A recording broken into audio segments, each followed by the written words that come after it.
advocate for and the character you create for the person. I said earlier, I do not think for the empowerment of Africa, it is necessary for us to adopt such a language of dehumanization. It actually showcases weakness. Your actions speak louder than anything. The means you use to educate people, to open people's eyes on what they need, when we talk about art, music, etc., it's what emancipates us, it's what will free us. These are actions, not words. What we want is, we want to become militarily powerful, we want to be able to defend ourselves. In this equation, there is no necessity at all to adopt a language of genocide, an offensive language. You can always advocate for violence defensively. That was my only criticism of you. How did you land on this idea that I am a pacifist, that I am here, I'm used to sing Kumbaya with white people, whatever? That's you. That's a character you created of me based on you not understanding my points or my perspective. And that is a you problem.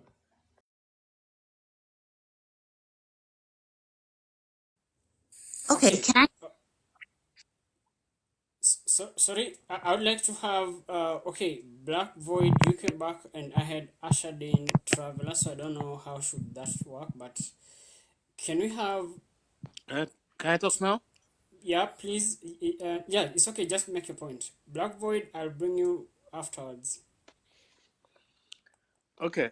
Well, I like this. I like this conversation. Because I'm African too. I'm from Kenya, by the way. Yeah,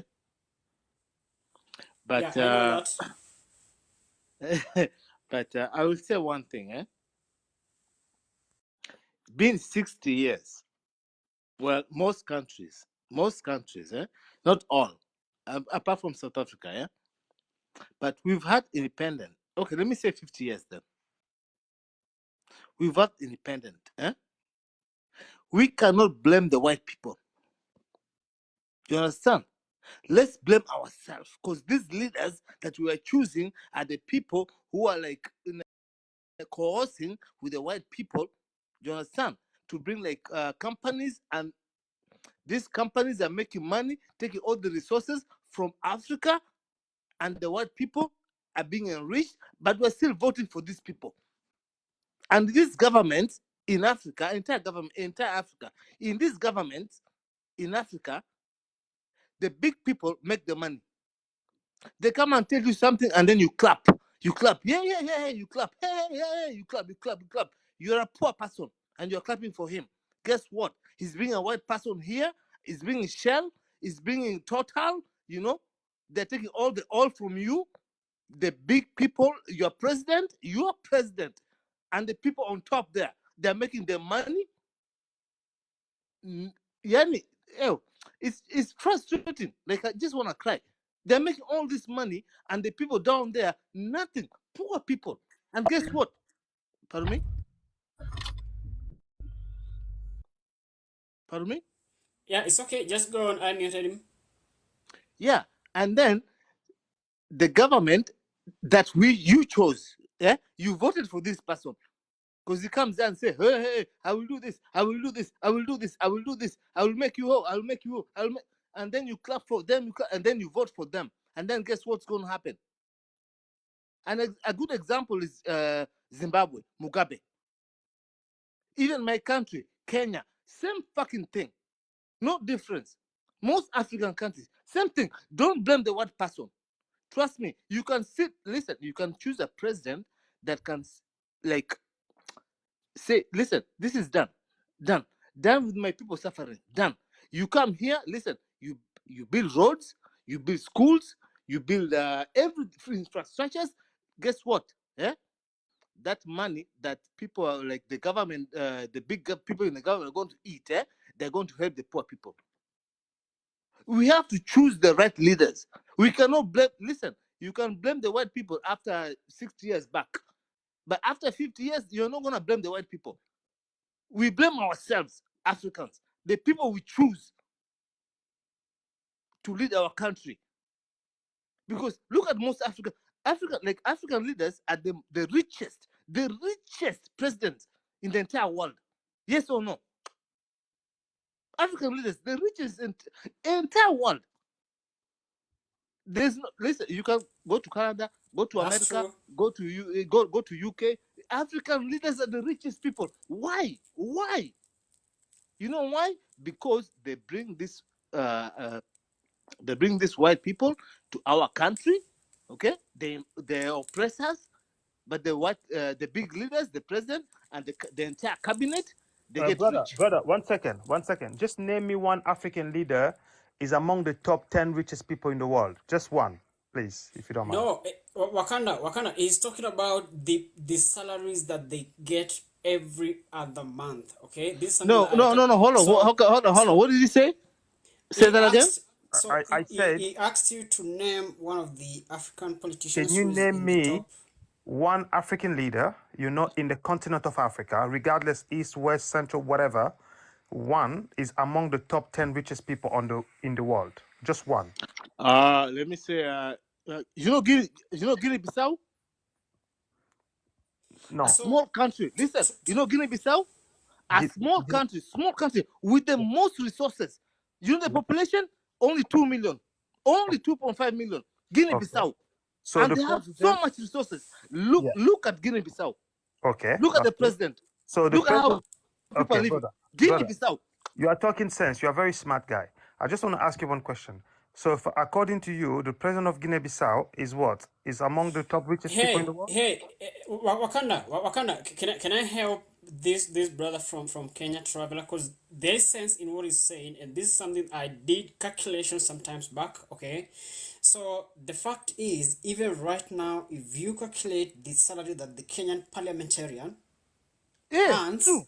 you compare that to the parliamentarian in the US today, and I'm talking Even in about Canada, so they so earn so more. They earn more even in Canada. just just a minute, traveler, just a minute. So Sorry. Yeah. the thing is, Wakanda, the thing is that if you take the salary that the Kenyan parliamentarian earns every other month and you compare with the US parliamentarian right now, in terms of the power purchasing parity, the triple P, you calculate and you'll see clearly that the Kenyan parliamentarian is able to buy 3,000 more breads than the parliamentarian in the US. Okay, if you understand I agree with you, my brother, Global. I yes, agree. I agree yes. 110% with you.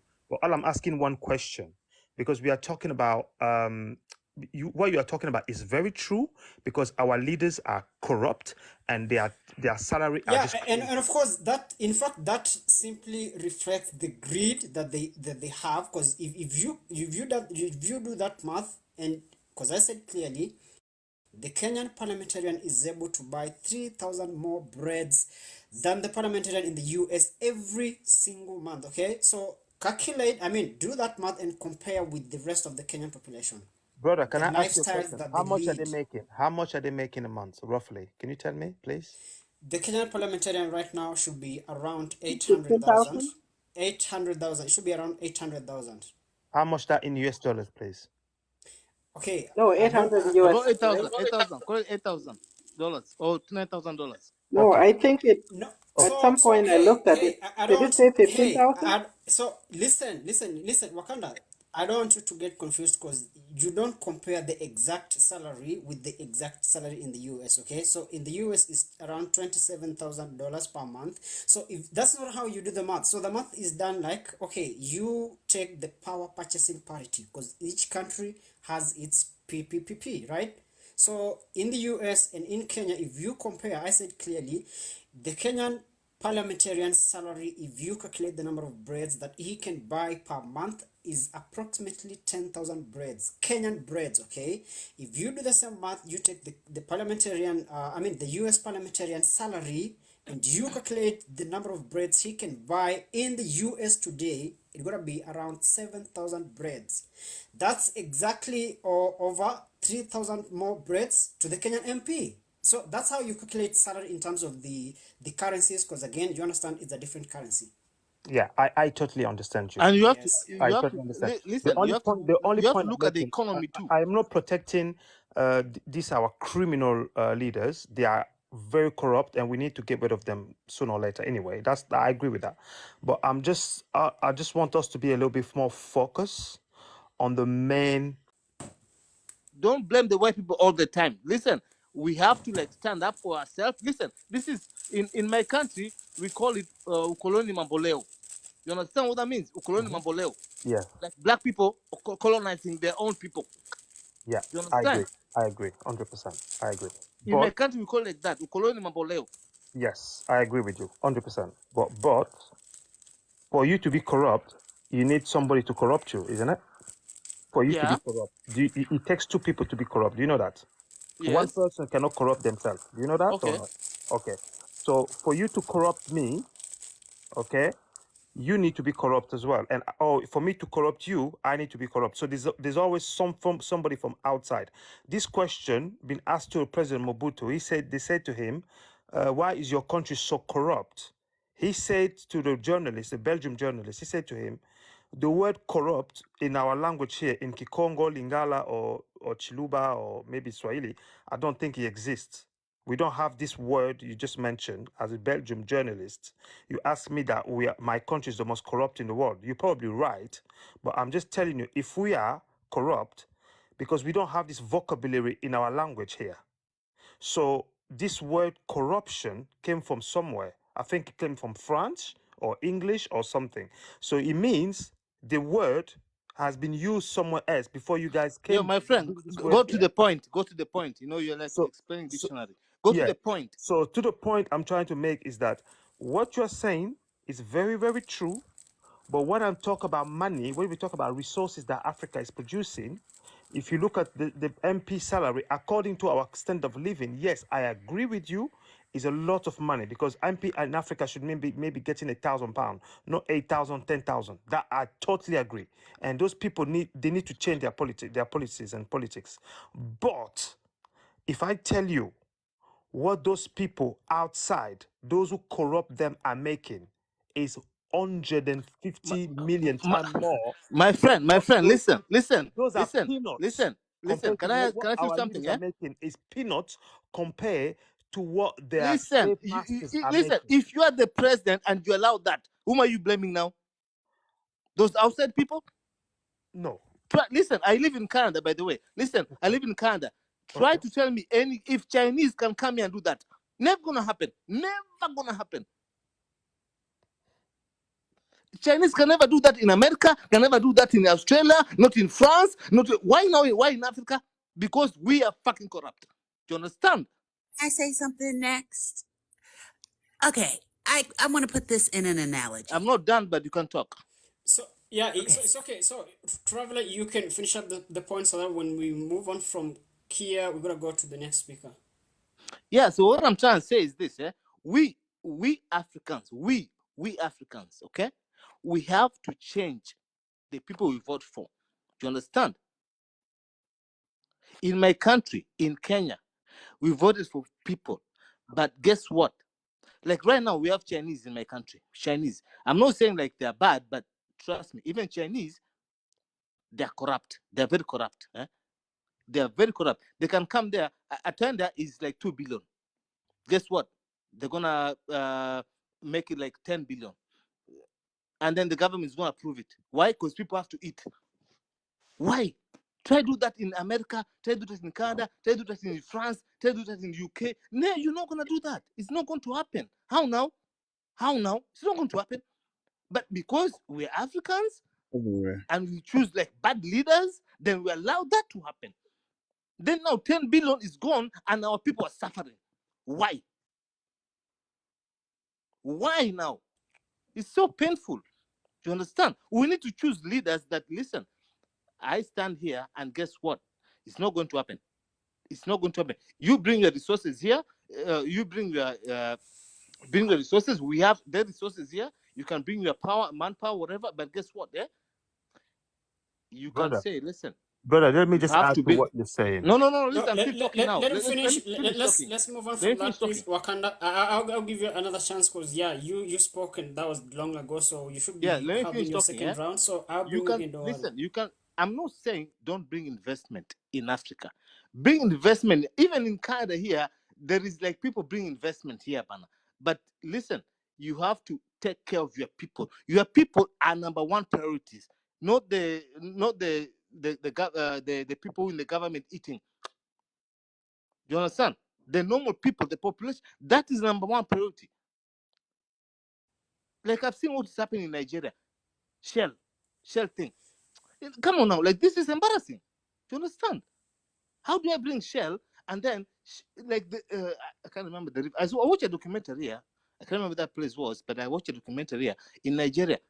And they brought Shell, and Shell screwed up the whole lake. These people cannot even fish. Do you understand?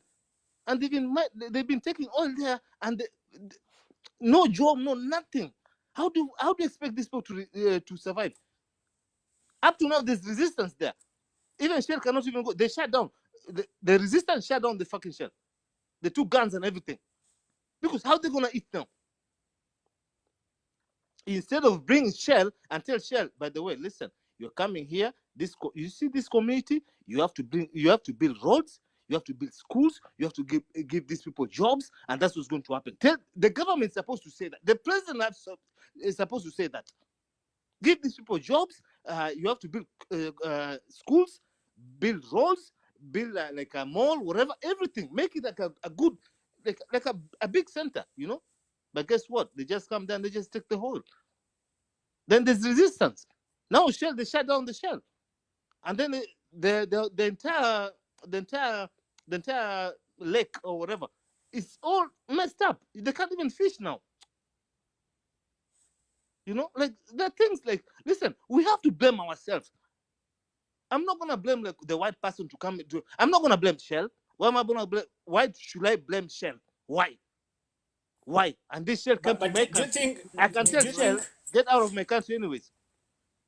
Okay, yeah, it's okay, Traveler. We got the point. But at the same time, I would like to ask the panel, like, do you guys think that these people engage in a level ground? Like, do you think they give the African leaders or whoever is initiating that project or is consenting to that project to happen? So, do you think they engage them on a level terms, or it's always manipulative? Because I understand it should be manipulative, or it's always manipulative.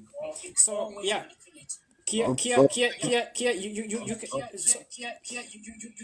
Just a minute, Sela, if you don't mind, you can mute. Yeah. So Billet, I understand. Maybe you wanna say something very briefly. You can make the point. Kia, go next. Then afterwards we can have Sela. Okay. Yeah, I think the brother he's right, but he's telling only one part of the equation of the problem. So he's right to say yes, African leaders are to be blamed because we elect them for a reason, right? To serve us. That's one part of the equation of the problem. The other part is that they operate within a system, right? A system that is not owned, a system that is not established by Africans. It's a system that's established literally by foreign interests, multinational companies from Europe and the United States. So those very same leaders therefore become subjects of that system. So if you don't get in line with the system, they'll get rid of you. So it's either plata or plomo, like what what's his name, Pablo, the mafia, the cocaine, baron. Pablo Escobar, yeah. Pablo Escobar, yeah, plata or plomo. So then our leaders become subservient to that system. So the problem is the system, because you can change leaders 20, 1100 times, but the system, if the system is not done away with, it will still yield the same results. But So that's but the question is, who is to do away with this system? Who is? The white people or us Africans? That's the problem. yeah. So it's us Africans, but Yes, then that's what I'm trying to say. and hold on. Yeah, but I think you need to qualify what you're saying. But the system for us Africans, during the system, we have. Why are they doing in the first place? Why are they making us suffer so much to get rid of the system that we do not want? That's the issue. We don't go around in Europe. You don't go around in Canada with your Kenyan system and corruption that they have, because if you're listen, fighting my friend, the listen, don't system, have, you're listen, fighting one don't have that aspect of it. mentality. Listen, don't have It's that okay. mentality Let him that we finish. cannot change this. Traveler. It's okay. Let finish the point so that we understand clearly what he's saying. And It- Kia, we so said you're going next, so I hope you're Mhm. ready. Yeah, and so just to finish off, so in order to dismantle the system, because what will happen if you fight one aspect of the system and you do not address the other aspect of the system, you'll fight one aspect of the system while the other aspect of the system is growing in behind you. So you will not totally dismantle the system and deconstruct the system. So the system, the way it's supposed to be done away with, you're supposed to look at it holistically, deal with it effectively, immediately, holistically. And then when you look at, say, okay, fine, they come into Africa because they feel like Africa is a soft touch, soft spot. Then what you begin to do is, okay, Africa, we need to have deterrents. What are the major deterrents? Is nuclear armory, nuclear power, right? So that's the number one deterrent that you need to have. Because if you come to me and I've got a nuclear weapon, you've got a nuclear weapon, we can be surely assured we have what we call a mutually assured destruction. And they love life more than we do.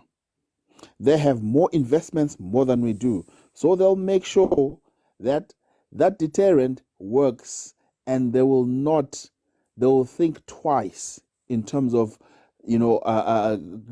doing their corruption in Africa and corrupting leaders. So if they're the genesis of corruption, let's address the genesis of the corruption. Then, if our leaders are not subservient to a system that's a foreign system, we can deal with our leaders effectively, immediately, where we can get rid of them. Because when we want to get rid of our leaders, but they're subservient to a foreign system, that system will come and eat us and leave our leaders in charge. Therefore, we cannot deal with that system because they've got power over us. That's what I'm trying to say to you. Okay, can I say one thing? Yeah, before Just I 1 finish. minute. Just 1 minute. No, okay. Yeah, I'm saying you spend your 60 seconds. Afterwards, we should be having Kia. Yeah, can I say just 1 minute? Just 1 minute, yeah. Go ahead. Okay, listen. Dubai, they have no nuclear weapon. Dubai. Dubai is like 40 years old. Oh my God. Dubai is like, okay, maybe not 35, 40 years old. They have oil. Look at Dubai. They told America, no, listen, you cannot bring this. No. These American things, you cannot bring them here. This is human rights, you cannot even bring them here. They refuse. But guess what? Look how the people are living in Dubai. Do you know? And they have oil. It's just oil. Is the oil a curse in Africa? What's the problem? Do you understand? Look at Dubai. They told America, no, we don't, no. You cannot bring, and Dubai, you cannot tell me Dubai is a superpower. You know it's not a superpower. Trust me. No, it's not. If America want to crash Dubai, they can crash Dubai, like UAE, they can crash them in a heartbeat like this. You understand? But they stood up. They said, no, don't bring those. No. We have our culture. Don't bring that all that stuff here. No, we'll give you oil. If you don't want oil, F it. You understand? Look at Dubai now. Look how people are living in Dubai. 40 years old. Africa is a curse in oil or minerals, whatever. Like, what is the problem? Do you understand? It's called white supremacy, brother. Yeah, It's called we get the supremacy. point. Traveler, yeah, we get the point, and it's okay. It's a great conversation. You have great points. Okay. Just stay Thank you around. very much. Yeah, Thank you very much, guys. Appreciate that. it's okay. So, yeah, if you still want to continue, I'll give you another chance afterwards. But right now, let's have. Point, and then I'll go. It is the system. Here in America, we had a whole African president. And you would think that things would get better for the Africans in America. But it couldn't because he was restricted under the system. And the system picked Barack. The system pays Barack. The system knows where Barack's children and wife are. So, yes, he has to follow the guidelines of the system. We need to get rid of the system. And I just want to say, can everybody follow me? It is my birthday today. I got to go because I'm going to be Happy a birthday. Happy birthday, madam. Oh, thank you. Follow me. Love y'all. I love all my Africans, brothers. Happy birthday, sister. Thank you. Bye, y'all.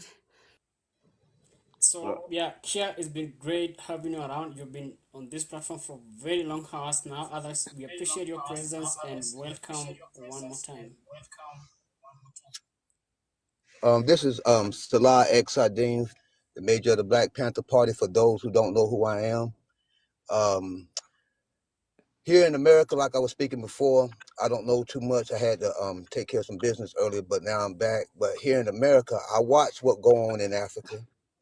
Like I said, I would love to come visit and to sit and be around our folks. But here we had the same problem. Been having this problem here, just like y'all got the problem there. We got the same problems here. And those people, like I said before, the only reason why they want into Africa is because of what's under there and all the resources. If it wasn't for that, you think they would be in Africa if they had these things in their country? Or if Russia had it, if China had it? No, everything is there in the motherland underneath there. That's why they're in there. And then they'll put these leaders, just like here in America, they'll pay these artists, whether they rappers, singers, musicians, politicians, they'll give them money and parade these people around in front of us like they are our leaders. But you've been bought off. But you're not going to come on to the mainstream and say, hey, I've been bought off to doob y'all down. No, because our real leaders that you could not buy off, like Malcolm X, they got rid of him. You couldn't buy off the rapper DMX because you got rid of him. You couldn't buy DMX. Some people would rather sell out for the dollar because they think if I sell out, oh, this going to put me in a better position. Yeah, it looks like you're doing good, but what about the rest of your people? Huh? That don't hardly have clothes, that don't have nothing to eat. That's why me and my peoples go around the country, or even right here where I live in North Carolina, I feed the homeless. Like I said, we teach them CPR. If you don't know how to do it, we're going to train you. For the ones that want to join, we give you a deeper training.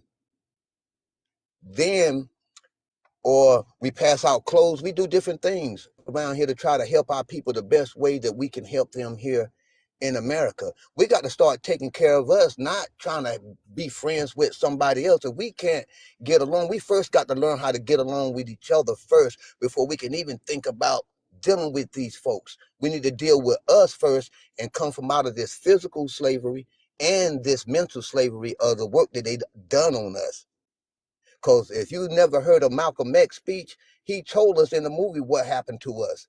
We was robbed of your God, stripped of your culture, stripped of your language, stripped down to everything. And now we were given all this European stuff that's got our people running around here, BBLs, doing all this crazy stuff, black women putting on these stupid eyelashes on, dyeing your hair. You know, a lot of people that are on the panel tonight, y'all have some good points. But we don't need to sit down at no table with no Asian. Because if you break down the word Caucasians and take the C-O-N off, what are the next words after that Asian? So this Asian, you're the same as the European, the French, the German, the British, the Russians. You are all the same deities. That don't change. Yeah, your language may be different, but you are still the same. So when I see a Russian, all I see is another white man. When I see a French who's speaking all that French, I see another white man. I don't see, oh, because he's French, is going to make him different from the Russian or different from the one here in America or the different from the one in Canada. If y'all look around this world, and you look at all the melanated people, we don't run or own too much. Yeah, we may have some black presidents here and there in Africa or some black congressmen here in America. But guess what? When they go up there to Washington and get inaugurated in, if you look behind the president when he's signing off on that contract to take power from the next one, all the real bosses and the leaders are standing behind him. Even the Pope is there, who is his personal advisor, that tells him what to do. He can get in there, he can want to do something for me and you, but if he ever tries to help us here, a black person tries to help us here like Barack Obama, the same thing they did to Kennedy, they would have done to him. We've had black cities here in America, from Black Wall Street and other Wall Streets around America. They took one incident and used that as a reason to go around America and destroy every black foundation so we don't have our own to lean on. So now, if you want a loan, you got to go see them. You want a job, you got to go see them. And then we wanted to sit in front of the buses. Oh, I want to go in. Don't sit in the front of the bus. They go to the back. As long as you're on the bus and you get to where you want to go, whether it be work or home, that's all that matters. And we give up a lot of our businesses here in America in the 60s and the 70s so we could go work with them or go to school with them when we had our own schools to teach our own seeds. Because the enemy ain't got no interest on teaching you about from which you came or what you are or your heritage or culture. Because the English language is the definition for English, the English language that we speak here in America is called grimoire, which is a German rooted word language, which also dealing with casting spells when we speak these words that we don't really have, a lot of us don't really have a full understanding of what we're talking. Because English here for even the native real Indians, which were black, not white like you see on TV, they were black, they didn't speak no English. So if you didn't get down with that Christianity stuff that they was bringing, you got jumped on. They don't ask for permission. They go around the world and debo stuff and smooth their way in and then start killing people or start taking your land and putting you on a little settlement while they take the bigger portion. What kind of stuff is this? You know what I'm saying? But you can't, Africans can't go over there. We can't set up a government here and have our own military here in the United States. They're not going to allow that. But they can come into Africa and do what? Like they did in South America. Built their own cities, got their own military. So why? Because they want to be able to protect what they're doing in that country so that way they can bully people. Oh, I got a military. I'll jump on you if you don't let me dig up all your gold, all your oil, all your resources. I'm going to get mad. My mom's always used to have one saying that she used to tell me and my brother if we didn't like what she told us when we was younger. Y'all can get mad and scratch your ass and get glad.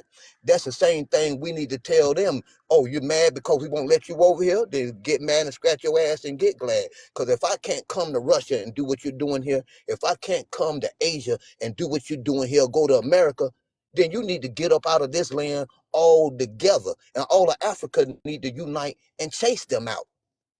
Because those leaders that you got that are being paid, they're not there for the people. They're getting that money. They can care less about fulfilling whatever they said they could promise they can do. A lot of them promise a lot of things, even here. But guess what? The powers that be are not going to let them help us, but so much. As soon as Kanye West started running his mouth, I know y'all seen it. What happened to him? Them so-called fake Jews took all that money away from him. They couldn't take everything, but they took the money that they gave him, which made him a billionaire. And when they took that money away, he went back to being a millionaire, which should have been fine for him. But he begged and, oh, I'll do anything. Just please give me back that money so I can be a billionaire. No, you go from telling the truth to being back to being a sellout. Because all you care is about money. And the money is not real. The money is fiat, which is not real. The real riches are what y'all have under Africa. And that's what they want the most. Y'all should not let them have nothing. If we can't come to your countries and do it, then we're not going to let you do it here. And that goes for those oil companies that makes record profits off of the people. They may pay a salary to somebody, but guess what? They're not going to make sure that all black people are making six figures, not here in America. They, even though a lot of us go to their universities, they're only going to let a small percentage of us through, while the rest who went to college got to go back out here to the workforce and find a job because they don't get jobs in what they went to college for. They are monitoring our progress. Yeah, they're going to let a few of us elevate, but they're not fixing to let all of us elevate. Because when we had those black cities like Black Wall Street, they said that that was too much progress for black people. And then since we had all the jobs, because we had all the skills, because they sitting out under a tree, cracking the whip, drinking lemonade, get to work, boy, and do all this and that. And then after that was over, they started crying that, oh, all the black people got all the good jobs. They got this and that. We're supposed to. Because already from the giddy up before the so-called slavery, which we were prisoners of war, never slaves, but we had everything. We already got all the skills, the building techniques and everything. So they created things like the union to take away the jobs from black people and give them all to white people. That's why here in America, when you go through some of these nice neighborhoods, yeah, don't get me wrong, it may be a few handful of black people in there, but a majority of these nice houses that's all decked out and laced, they're the white people or some kind of Asian or some foreigner from across seas, but not our own people here in America. And I'm pretty sure it's the same over there. There's only be a small percent that's going to get that money who sell out and bow down and kiss the most ass. Because when you stand up like Marcus Garvey, they hate that. When you stand up like Dr. King, they hate that. When you stand up like Malcolm X, they hate those type of black people. Why? Because they know them black brothers and sisters, you're not going to be able to buy us. They want black people that they can buy. Like if you've never seen the movie Django with the Samuel L. Jackson, and he's sitting up there worried about the master letting this one sleep in the house. Why is you worried? You still a slave too. This ain't even your house. But he cares more about what the master's doing than he cares about the condition of his people. All because he gets to dress a little nicer. The master may give him a T-bone steak, let him sleep in the house, and it's the same today. There was house niggas back then, and there's still house niggas today, and not just here in America, that's worldwide. So those leaders over there, to me, they a bunch of house niggas. They got no intentions on really helping the people because the foreign interest may be like, okay, I'll give you $5 million, $5 billion if you let me da-da-da-da. And once they do that, there's nothing that leader can do because he sold out all his people. But he promised them in the beginning, if y'all get me in, I'm going to do this. So where's all of this stuff you're going to do? You can't do it now. Why? Because you don't sign contracts with the devil. Bravo, brother. Bravo, bravo, bravo. You are really, really, really good. Thank you for explaining all this to our people. Because they don't love us. It's just like an enemy. If you got an enemy and you don't got into it with him before and you got him living cross town, you think that's over and he shot at you. He didn't kill you, but he shot at you a couple of times and you want to go hang around with him? How does that look? I hung your mother up, just like I explained earlier. They found the black brother here in Miami, Florida, hung. They still doing this to us. Not as much, but they still doing it, trying to keep us in our place because they know that this is our time. Their time was the Masonic era. The earth is going through a 12,000 year cycle. That's about to hit. And we are into the age of Aquarius, the age of knowing, the age of information, the great awakening, the reset. Bravo, bravo. Because their bravo. time is coming to an end. There's nothing that they can do to stop the inevitable. They can come with all of their armies. They can come with all of their nuclear bombs. They know that it's the black man's time.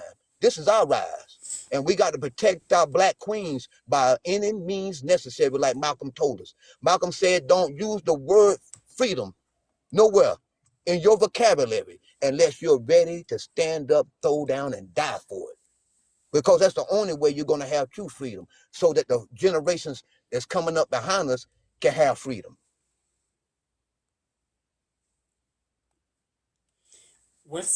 Well said, Sailor, and that was so profound. And this is your second time speaking on the platform, and yeah, you're right on point. You have great sentiments, and I agree with you.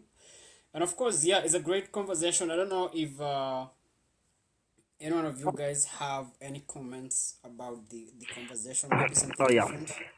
Yes, my brother. You know, I've got full respect for you, and the mere fact that you come from such a powerful organization.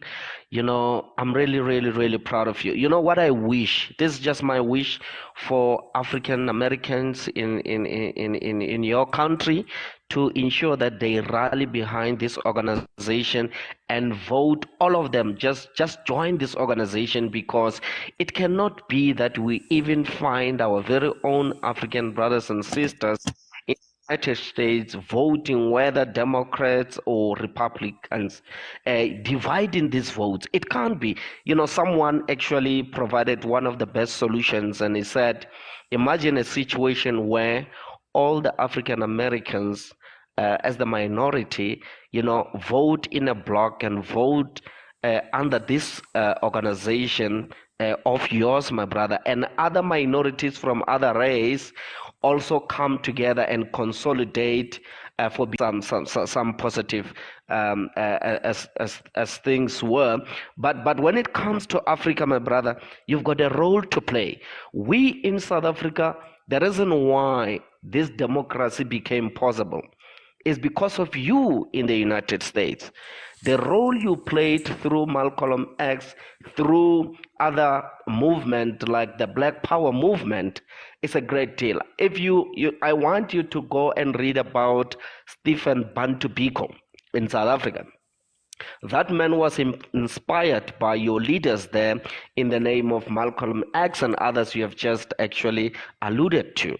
So you are playing a very, very important role because you've got a powerful voice. And from time to time, I say, do you know that the African Americans and Africans in the diaspora in Europe and everywhere else, if they were to actually have a voice and focus on Africa and ensure that they come here in Africa to educate our people here about the reality of the situation.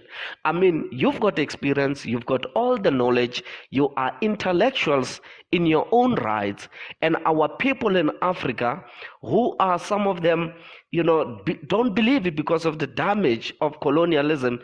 Colonialism has done a serious damage in Africa. So when the people like yourself comes to Africa and say, look, guys, we have to unite. We have to unite and actually defend what belongs to us, right? Because this is your home. The reality is Africa is your home. And in closing, let me just say this because it's very much important. You cannot be on this platform and believe in capitalism and call yourself a Pan-Africanist, and at the center of crushing the system that brought us where we are now is the system of capitalism. When we often say system that is capitalism. That is capitalism. Capitalism is actually the root of the problem that we're facing now. We really need to ensure that we crush this system of capital. Let me tell you, in the whole African continent as we speak, is the capitalist system that is actually running as we speak. And it is not helping, and my brother correctly indicates, these people are actually milking our resources to build their own continent, to build their own countries, therefore leaving Africa poor. So what we have to do, we have to crush this system and usher in the system that prioritizes humanity, the system that puts the African Bantu people first. If we are not going to crush this system and usher in a socialist system in the characteristics of Africa, I'm telling you, we're doomed to fail. We ought to think twice, and we ought to understand where is the problem. When I see this topic of my brother saying, is it okay to classify all white people as colonialists? Of course, all of them they are, even though there will be those whom will always be taking our side. But those are just one or two. So it is insignificant, and we can actually point out to that. The Russians helps us. The Russians actually made it possible in Burkina Faso, Mali, as it were. But we can't trust anyone. We can't trust these people, because what we know is the Russians help us because they are actually fighting with the West. Did they help us genuinely? Did they really helping us genuinely? Or they helping us to actually hate or revenge? It's called geopolitics, my friend. It's geopolitics. That is geopolitics. But it's just a question. I'm just saying. But all I'm saying is that we need to come together as Africans everywhere, including the diaspora. We need to come together and form a block and talk with one voice and be ready to do exactly what you have just said, ready to actually pay the ultimate price. Because one of the problems is that we are not ready to actually talk about this important point of actually ready to sacrificing ourselves, to pay the ultimate price and to be ready to unalive. My dear sister who was here, I can't remember her name, spoke about this and said, we really need to be hard. We really need to actually fight, and not fight through red roses, but fight with, we need to actually adopt their strategy. These people are, conquered us through force, through violence. And if we are not going to adopt such approach, my brother from Angola, we are not going to win. We really are not going to win. We really cannot accept things as it is, as they are. We really need to do something about that. And I really appreciate what Bill had said when he responded to one of my brothers here. On point indeed. You actually took my words, something that I wanted to talk about, but you really spoke well. Can I respond to what you just said? Yes, Gigi. So I do disagree with some of the points you were saying, because like, Africans are just lovers, not fighters. Okay, like just there's that, and like, capitalism is backed by armies. So if you want to fight capitalism, go ahead, but like, it's a losing game. Like, instead, I suggest maybe instead of trying to fight capitalism, you could play the game of capitalism. We got your brother here, Sela, in America, and you could support him and, gain trust that way. Like, it doesn't have to be about fighting. Like, it really doesn't. And like, well, when you talk about fighting, it's like, you and what army? Like seriously, like that's just what it comes down to. And if you really want to benefit from capitalism, you got me and all the other African diaspora all over the world. So like, maybe the approach could be hire them to work for Africa or whatever, not the other way around, because the other way around has been tried for so long. It just doesn't work. It really doesn't. And if you really dig deep in what colonialism is, this is my view of it anyways, it's like, you not trusting another African person. That's colonialism. That's pretty much all it comes down to. That's what cowardness does. That's what cowardness does, Gigi. We really can't be cowards. We really can't tell ourselves, no, that is that is a losing game. What do you mean by that? Fighting is not, look, you can't fight with sticks and stones. Like, it just doesn't work, like. No, it's possible. Just do you know what happened? Do you know what happened in head, Burkina Faso, Mali, in Niger? Do you know what happened? You just need to align yourself with the people who are actually, someone even said here. Just listen to this. Just hold on a second. Yes. You can talk all day. Gigi, hey, let me just finish. All right. Just hold on a second, Gigi. Someone even said the enemy of my enemy, your enemy, who happens to be my enemy, we can actually bond on that and attack that enemy. Look at what Russia does. We all know that Russia view America. These are the great imperialists, and including the UK and so forth. So all what I'm saying is, we need the likes of Russia, who are actually, against these people, and we can actually unite on those bases. They're not going to fight for your interests. That's just delusional. Okay, so just stop. Like, Russia is going to do what Russia wants. Like, whatever. What do you mean? In their What best do you mean? interest We are is what they're going to do. Okay, Not listen, your best interest. They're gonna do what Russia wants to do for their best interest. Gigi, you don't like listening. This is like the 100th time we're talking about this. Listen now. I wanted to have the Southern King up there, and now you all over the place. Can we have a closure to this? Okay, Colin and Gigi wants the back and forth. You see, so yeah, we can't just be disorderly and still have a meaningful conversation. So yeah, just go ahead, make your point. Once you're done, we're gonna have the Southern King. Oh yes, I just wanted to say to the brother to say, let us not adopt a coward being cowards. You know, cowardness is not going to help us. The mere fact that we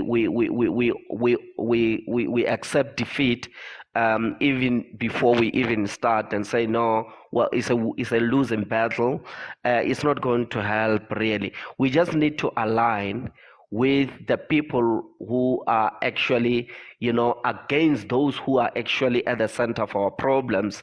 And in this case, Russia happens to be such an ally that is going to actually help us. And they demonstrated. They demonstrated in Niger, they demonstrated in Burkina Faso, not only there, in South Africa as well. We are a beneficiary of being a friend to Russia because the enemy of the Russians happen to be our enemy, and we actually, united on those bases. But we know that the Russians, when they make deals, it's not like they don't want to benefit anything. They make deals and say, here is our business proposal, can we come and do business? And then that's how they thrive. Not through colonizing other countries, right? All what I'm saying is that we need to align with other forces to actually ensure that, particularly those who share, common vision with us as to what needs to happen. So in closing, is that all of us, let's understand that if we're not going to adopt as Africans the concept of murder to liberate this African continent, we are doomed to fail. Someone said we are the majority, and we are the youthful continent, as it were, and we will be the most powerful, in terms of what happens in the near future, particularly if we were to unite now. So all what I'm saying is that let us stop being cowards. Let's, for the first time, actually ensure that we actually invest our money. Imagine all the 54 states putting their money together to actually invest in defense and actually ensure that Russia can actually give us those nuclear weapons. Because America only respects any country that's got a nuclear weapon. Without nuclear weapon, America is a playing ground, becomes a playing ground in your own country. And we saw that. We saw that numerous times. America won't go to Russia. It's impossible.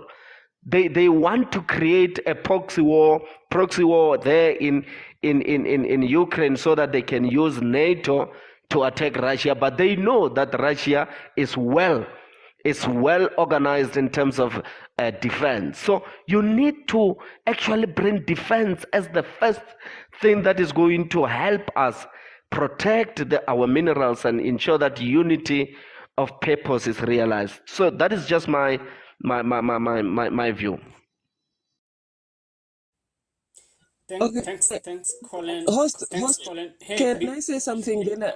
Just for 2 minutes, before you say anything, can you have the Southern King, please?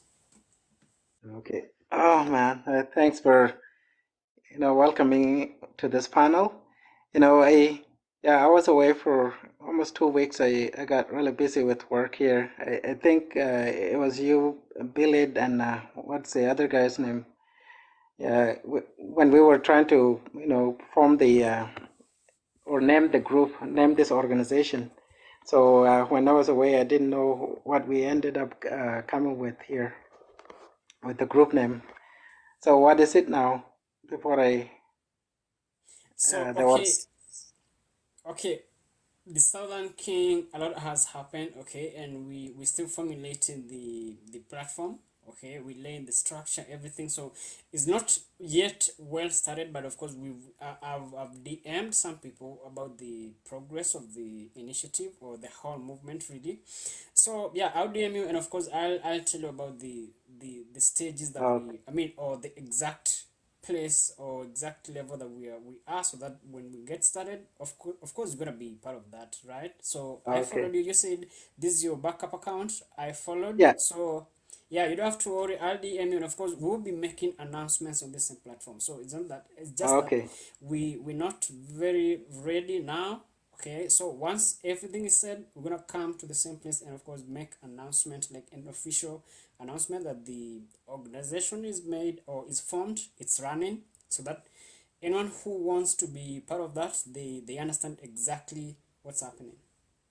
Okay. Yeah, just let me know, then I can I said I was gonna help, I can help with the mission statements, with writing parts of it. So I'm willing to help in that part.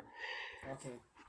Yeah. Yeah, So anyways, okay. So I think I came in when we were talking about the the African leaders, parliaments. I about 2 months ago, I looked up salaries for most of uh, the parliament members around the world. So in the world, Singapore is the highest. They are the highest paid member of parliament. I think they make about $500,000 a year. Number two in the world is Nigeria with $480,000 a year. Nigerian parliament. Kenya is 70, and South Africa with 67 a year, 67,000 a year. So, and when we places like India, the Indian parliament, they make 67,000 a year. That's not that's I don't think it's correct. Maybe I couldn't hear you properly. 67,000 U, US dollar, right? South Africa is 67,000 US dollar, right?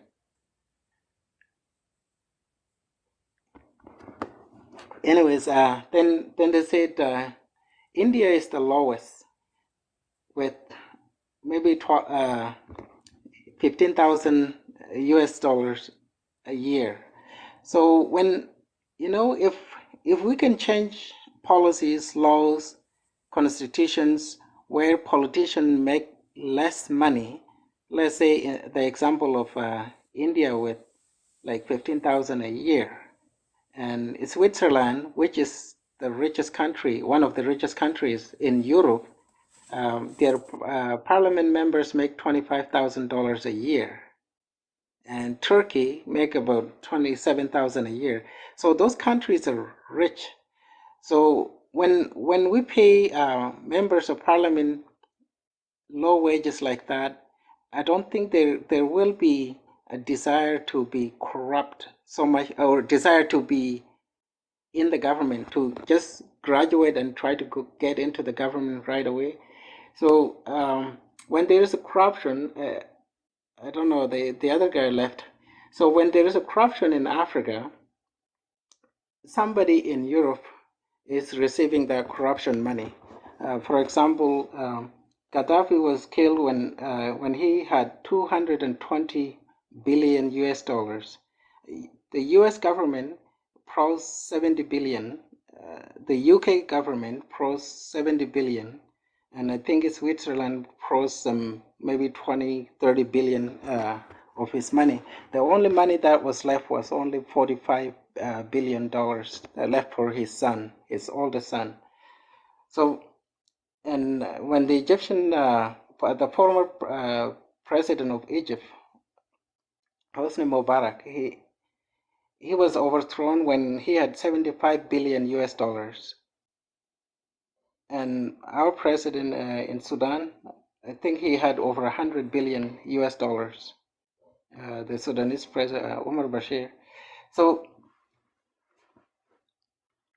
they hide the money in Europe. Like all of these African leaders, the European leaders who are teaching us about corruption or calling African leaders corrupt, they are the ones that are receiving the African money and put it in their bank here in the West. Even lots of goods from Sudan, like they were buying gum arabic to make medicine here in Canada. So even though with the sanctions, they never stopped. They were still buying from a corrupt dictator leader. And France was doing the same thing. France never stopped buying gold from Sudan, even though they had a sanction. So wherever there is corruption in Africa, there is somebody in the West receiving that money and bring it to the West. And I think the AU is creating the AU and the EU are trying to create a body which can trace the money coming from Africa to Europe. So whoever receives the money in Europe can be held accountable in Europe. I think that's a good start for the AU to try to trace the money where it goes. When it goes to Europe, wherever it lands, that country can be held accountable for receiving the money and return the money back.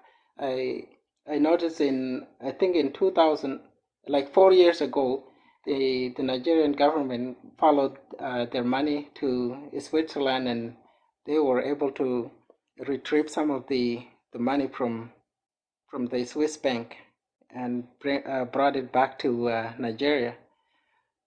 So those are good steps, and we need all these young people, like all of us who are talking right here. I don't think if we get into leadership positions, we will be like our corrupt leaders. Like Africa need us, all of us here. Like we are from all these different African countries, but the people who are holding power right now, they don't have the country in their heart.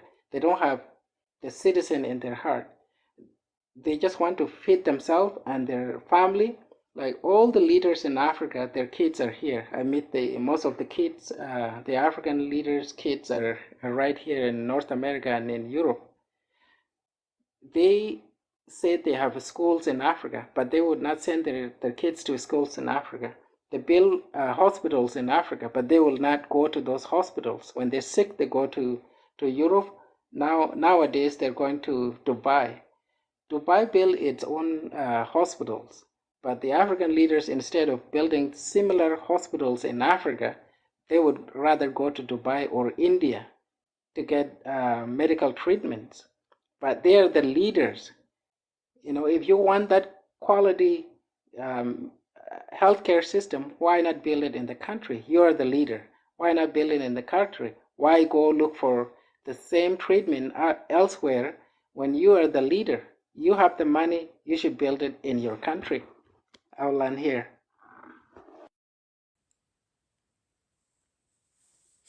Okay, so Southern King, thanks so much. And of course, as I said, I'll contact you about the what we're forming behind the scenes. Okay, so yeah, God got me. You came back. I don't know if you have something to say. And Wakanda as I well. You've been just here for wondered the about longest time. Yes. the military there. Um, does anybody in Africa have nuclear weapons? Because it's kind of hard to see that if you don't even have good electricity. So weapons, defense, I mean, say the country somehow or another unified. You got rid of all those bad contracts and deals with other people because if you decided to put everybody out and just do your own thing, you would probably need to defend yourself. And if you defended your perimeter, you still need planes because we have planes, drones, nuclear weapons, and there's always that thing about sneaking somebody in there because the FBI and the CIA, the Secret Service here is pretty good at what they do, infiltrating. And they'll make it somebody who looks just like you. So in order to ever be able to do that, like Burkina Faso, they put the French out, but did they take the money out the bank first? Because aren't there money over in France somewhere? Still in France. Okay, so how you gonna put people out and leave your money in the bank in France? You gotta think this thing through. Get your money out of there first. Can I take 30 seconds of your minutes here? Go ahead. Okay. So the Niger, Mali, Burkina Faso, and Guinea, France is still printing their money, even though they said they have taken power out of the French people, but their money is still printed in Paris, France.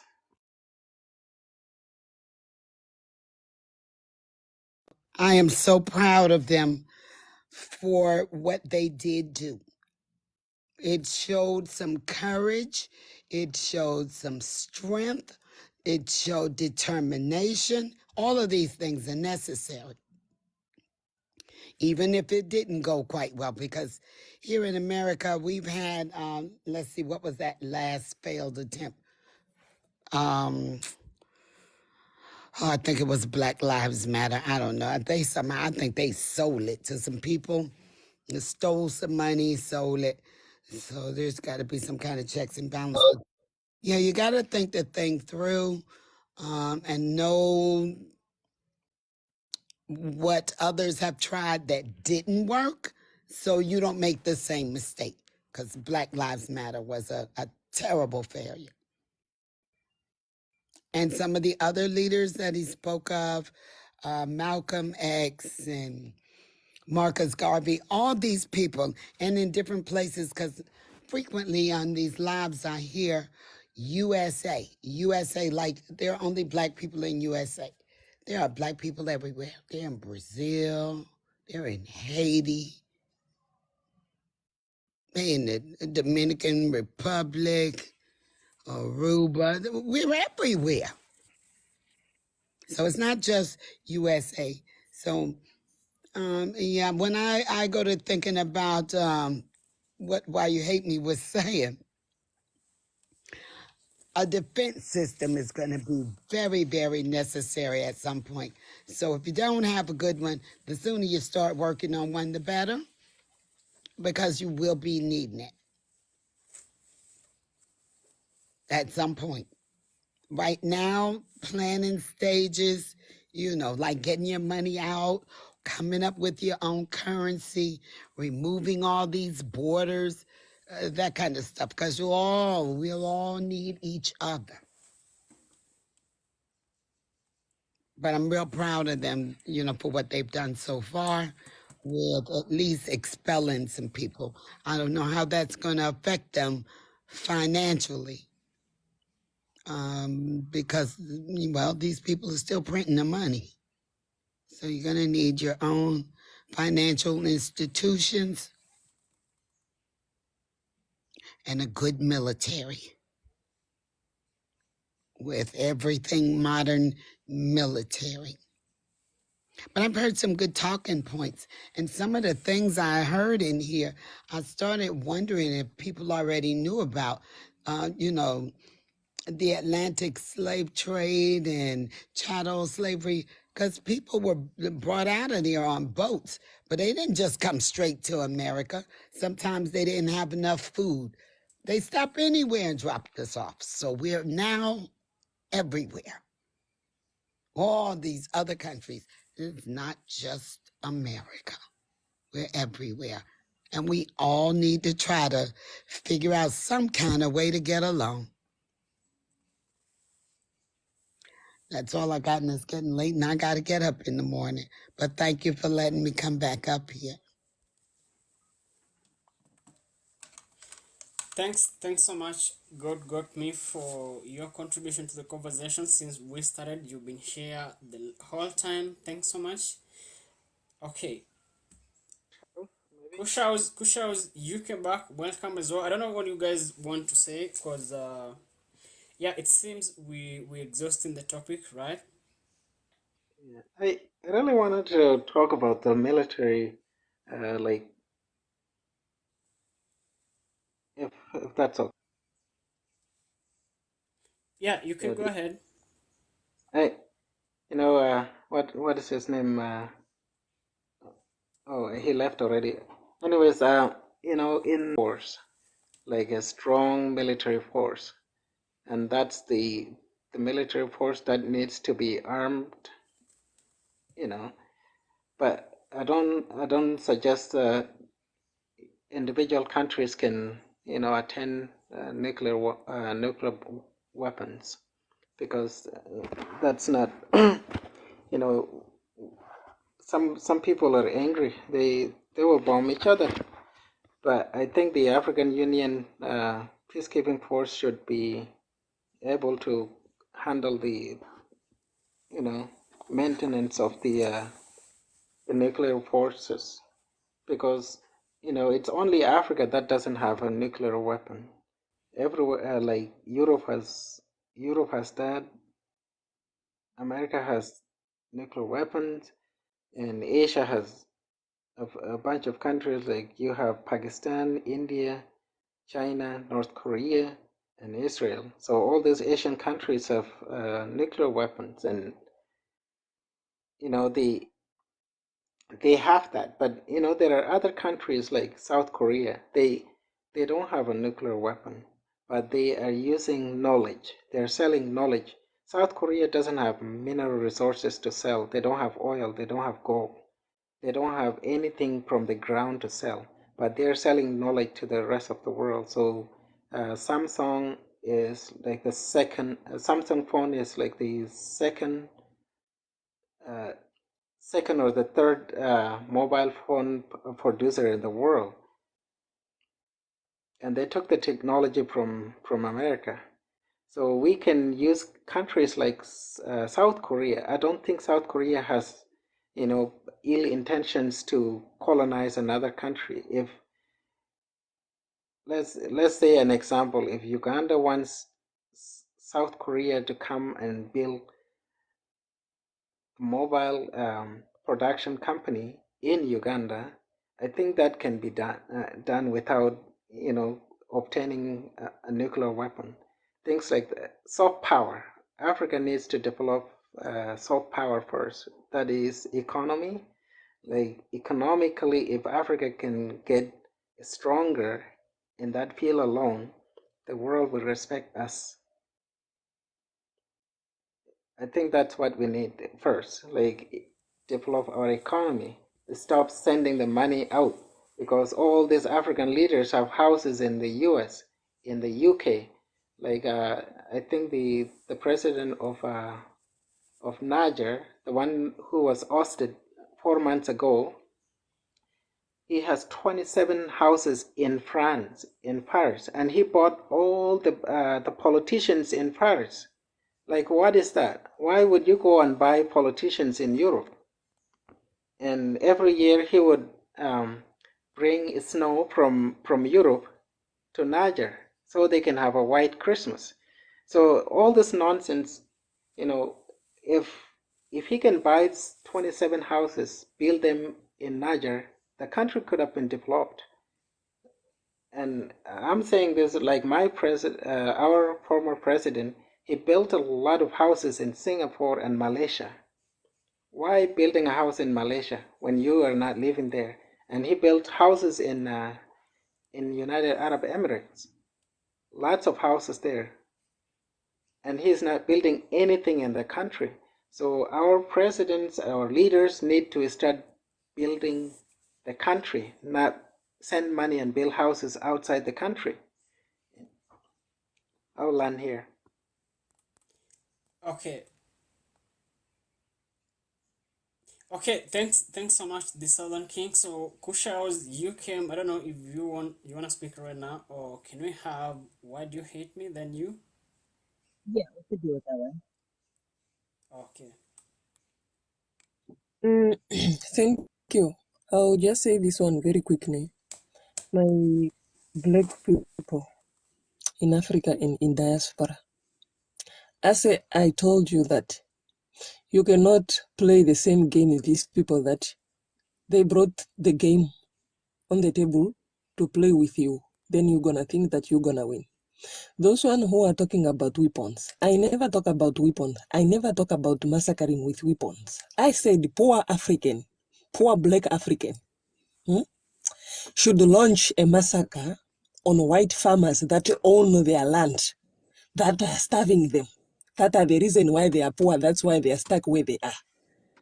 Because when you look at the population of African that are poor, it's beyond 95%. Only 15% that are connected to the elite and the elite that are living better. The rest, we are all slaves to the system. We are all slaves. Whether you are a nurse or a police officer, you are a slave. You just don't see it. How slave you are. So I said, poor African, as civilian, they should launch that massacre to white farmers. I did never talk about weapons because when it comes to nuclear weapon, like you people of West, I think West Africa, most and East, you are already standing on drones. If you don't know that you are standing on foreigners' drones there, you are standing on nuclear weapon in your country, because your government let those people to come and put those weapons there. They let them to come and launch those nuclear weapons because these people, they don't regard you as human. They don't see you as human. And when I tell you like that, it's like, oh, maybe she have to heal. That's why you have military base in those countries. You think it's for what? Because they don't care. Because they think Africa is a land of cemetery. Because they think Africa, you can do whatever you want to do. And they're gonna only come and make your country, your continent, a shithole, a playground of war, testing their own nuclear weapon on you. Because you are the reb. You are the rat in the reb. But you don't see that. That's why they are funding you weapons to unalive each other. Now, when you talk about the military, Russia gonna help us. You gonna receive 7,000 Russian soldiers to come and fight within your country. You only get 3-2. And they will never even be shot. It's only you and the terrorists that are gonna be shooting you. Your own army of your country preventing civilian being killed by terrorists that they funded again. Does it make sense to you? It's the same as when US send soldiers here. It's most African American that are gonna be sent here to come and do what? Unalive the terrorists that are black like them, to prevent the civilians that are black like them. Does it make sense to you people? Is it not tapping there? When I'm telling you that part you are not going to win because they are holding your balls that side. You aren't going to win there. The way that I'm telling you that when you are a civilian, then you stand and say, oh no, in my country as a South African, the problem is not black Zimbabwean. The problem is not black Nigerians. The problem is not black Namibian. The problem is not black Angolian. It's white farmers that are owning the land better than us who are living here. When you step that, you take 1, 2, 4, 5, 17, 70 down, you're going to see the whole world. Before you even take 10, the whole media, oh, South Africa are killing white people in Zimbabwe. Just listen to Marema's chatting song, but it was already, when it reached the land of blonde, everyone is talking in America. Marema want to kill white. Even Elon Musk, the billionaire, he is backing. He wasn't talking, he back to say, oh, you are killing white people because they think that their life matter more than us. That's why I'm telling you that when it comes to that part, stop dreaming. You can never beat those people on a game that they set on you. You can never. And when I'm telling you, you think maybe I'm joking or something. Those people, they don't see you as a group of race of people with tribes. They just see ape of a monkey as they categorize you, moving around with spears and arrow and bows the way they teach you. That's what they see when they look at you. They don't care. They don't care. That's why when they are saying we did populate, we start in Africa. Instead of starting in Asia, where the Asians are more than us, they are saying they start with Africans. Because they know African people, their right is taken away from them. That's what they will tell you, Kirieli. In front of your eyes, they are telling you that. And you still want to tap and say, oh no, we need nuclear weapon. We need what Russia is giving us. If Russia went against his own kind to unalive Ukrainian, you think he cares about Zulu? You think he cares about Abagoni? You think he really cares Do you think he care about Xhosa? If he can unalive his own kind that speak the same language as him, that look exactly like him, you think he care? He will only come make your country a shithole, a playground, a testing rab. That's it. Then who gonna suffer after all those drones are thrown? Is it not black South African? You think it's white South African? That the country is stabilized to be poor more again. That's what you people, you are not getting. And when I'm telling you, this is not up to the elite, like my brother from Kenya who is saying, we need to do. Remember that some of your leaders that never wanted to be held captive, they were unalived in front of you. What happened to Gaddafi? What happened to Sangara? What happened to Kwame Nkrumah? What happened to the whole list that you'll never forget? What happened to the Zingers? All those queens and kings that were executed from long time ago. And the game is still 2023 in us, the new era, who understand what is going on. And for you people that don't understand how colonization went, we only have one fight as a group of race of people until when they broke us from our own Tower of Babel once in life. When Africans were together, we only fought one war that they finished us. That's when they conquered Egypt. That was the only fight when we fought together, all of us. The rest that followed, it was just the same thing which is happening in Ethiopia, is the same thing which is happening in Somalia, is the same thing which is happening in Nigeria, is the same thing that is happening in Congo. We are selling one another. We have been tricked to unalive one another. That's why we don't go anywhere. That's why we don't go anywhere. Because if you say you are Kenyan and America is sending soldiers to come and help you due to terrorists, who are the ones that have been sent? If it's not African American, if it's not Negro like you that have been sent to come and unalive terrorists that look like you again, that being tricked, that is the point where we are not getting. That is where we are not tapping into. That's why I'm telling you that the only way is to take 1, 2, 3 down of those ones. Then you're gonna see them getting normal. They will know that, these people, they don't think barbarian as we think they are barbaric. So they are thinking for themselves. They call you alien.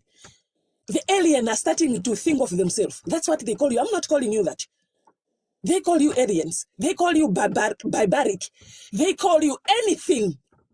Those people, they don't care. That's why they have drones. You are standing on drones. See, Botswana in Southern Africa is having American military base there. For what? Is it not to threaten the whole Southern Africa? It's for what? You think if America and Russia start fighting, you think they're going to shoot one another? You think they're going to shoot one another? No. It will be here in Africa. It will happen here because they fight indirect. They fight indirect. And for as long as we are not going to tap into that, for as long as we are not going to educate ourselves on that, we are wasting time. The game that I'm telling you, you're going to win. And if you think that you're going to sit and say, that is the game we want, that is, we are tackling the system from inside, with who? If they already brought that to you, they know where to hold you. They are just playing you chess and, they know you cannot beat them. You can't beat them. That's why your leader, they are always running, going there. That's why your leader, because they are being held captive. They are being held captive as well without you knowing. Get this amount, don't do anything to your country because when you do it, you're going to do this. Keep it that way because we want it that way. We are benefiting when they are like that. We create chaos, then we move in. Through aid, through anything. What if we make you equal to us? What will we survive on? They are feeding on your energy, they are feeding on your fear, they are feeding on your suffering, and you don't see that. When I'm telling you that, you really think if these people really wanted humanity to work on, they could be busy putting condoms in the shelves that are contaminated with the virus, or erotoplasma or medicine that are harming you, instead of treating you. You really think they really care about you? They don't. They don't mind. That's why when they get hungry, they can unalive their own kind as well, without any mercy. You really think they have mercy on you, or they can have mercy on you? You people, you have to learn about your own history. Remember who you are. Remember who you are. And I'm telling you this today, tomorrow, and forever and ever, that if you don't remember who you are, you remain where you are. until your descendant will be held more captive and they can no longer even speak. They will be cut like the way they used to treat African American to say, do you know your tribe? Do you know where in Africa where you are going? That's what they want to make in Africa. That's what they want because they are scared for us to be remembering who we are. We were not supposed to, people, your ancestors put everything on those pyramids. They put everything. And for as long as you are telling me, no, we are awake, and you still eat dirty meat, you still don't tap into your blood memory. I feel pity for you. I don't know where you are heading. I don't know what you are up to. If you don't remember that.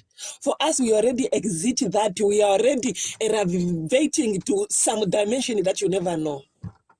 The only thing that I'm advising to you, my African people, the idea that I told you, it will work because I know they don't like the same treatment. When you say that, oh, they will move, they will never move. They will just create another town whereby they will make sure that a black man and a black woman can only have an access when she's next to a white man, and a black man can only have access when he's next to a white man that own a land in that same area, or will make sure that we fasten this economy so that financially they don't make it to come and live in our neighborhood because they don't consider you human. They don't like you. My people, you are not liked. They don't. They don't. Okay. Thank you. Okay. I hope you were done. Why do you hate me? Because I don't want to cut you short. I just wanted you to wind up, but it's okay. Now, someone said wanted to go after Yeah. you. That's Rala. I Is it I Rala? asked her, but Okay. you said you will Okay. give the I'll go words after. to. Yeah. Can you please listen? I asked to talk Okay. after her, but you say you will give the word to this other girl who is now in pause. Yeah, Kushaws. It should be Kushaws actually. That's why I can't even see her. So yeah, Kushaws, if you're still around, you can now go and make your point afterwards. Rala, then the Southern King. I'll just wait. Okay. She's good waiting. So Rala, you can make your point. Yeah. I think it's important for us to actually take a realistic approach to what's happening, right? Because I don't think it's a novelty when we address that supremacists don't like us. Like, I think it should be logical that racist people do not like us, and repeating that over and over again isn't necessarily a solution. I also find it a bit weird when we get stuck in repeating the fact that first, anti-blackness is like a global phenomenon. Like, it is true, anti-blackness is worldwide a problem.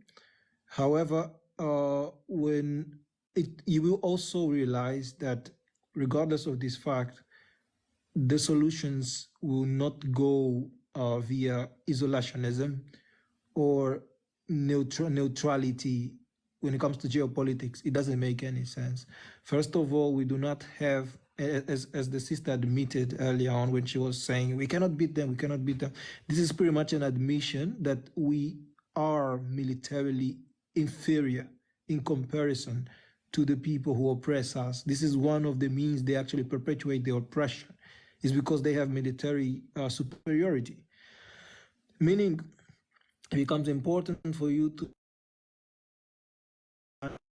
is with the right people for us to ensure that we are capable to defend ourselves to some extent until we too acquire the know-how to create in Africa fabrics industry, a military industrial complex that is actually a match to the powers that oppress us.